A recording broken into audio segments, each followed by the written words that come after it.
Can you imagine guys, বৃষ্টির দিনে ভুনা খিচুড়ি খাওয়ার দাওয়াত, সাথে যদি থাকে 25 রকমের আচার। Oh my god, I am totally speechless. আসসালামু আলাইকুম everyone, I am Sumaiya from Miss Twist. কালকে সারাদিন প্রচুর বৃষ্টি ছিল, এর মাঝেই আমার খুব কাছের এক আন্টি এসে বলল যে ডিনারের দাওয়াত আজকে তার বাসায়।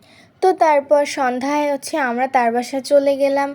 আর যেহেতু দেখে আন্টি খুব মজা করে ভুনা খিচুড়ি রান্না করেছে, খিচুড়িটা আসলেই খুব মজা ছিল।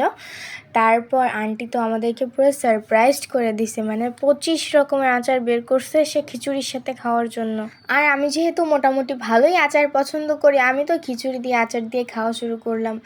আন্টির হাতের আচারগুলো যে এত মজার, এত ইউনিক ইউনিক সব আইটেম। কোনো আচার লাভার যদি আন্টির আচারের এই ভাণ্ড দেখে ফেলে তাহলে মাস্ট বি আন্টির বাসায় সে ডাকাতিও করতে পারে, বলা যায় না, কারণ আচারগুলো যে এত মজা। এবার আন্টির মুখে আচারের নাম শুনে বলেন আন্টি। এটা হচ্ছে আমড়ার আচার, টকঝাল মিষ্টি, জলপাই টকঝাল মিষ্টি।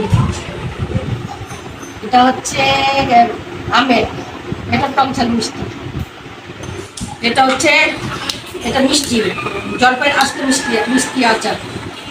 এটা হচ্ছে কাশ্মীরি আচার, আমের কাশ্মীরি আচার। বলেন, এটা জলপাইয়ের আচার, এটা আমলকির আচার, আমলকির নোনতা আচার। এটা হচ্ছে আমড়া, এটা আমড়ার আচার, আমড়ার টক আচার। এটা জলপাইয়ের। হ্যাঁ, এটা এই দুটো আমলকির মোরব্বা। আচ্ছা, ওই ঘুরে ফিরে ওই একই আছে। এই যে আমের চাটনি, একটা মিষ্টি বেশি, একটা মিষ্টি কম, গাজর আদা রসুন দিয়ে জানো। সবগুলো আচারই খুব মজা ছিল। আন্টির আচারের স্টকে আরও কয়েক ধরনের আচার রয়েছে, মানে বলা যায় ছোটোখাটো আন্টির কাছে একটা আচারের ফ্যাক্টরি আছে। Thank you so much aunty, এত মজার মজার খাবার খাওয়ানোর জন্য।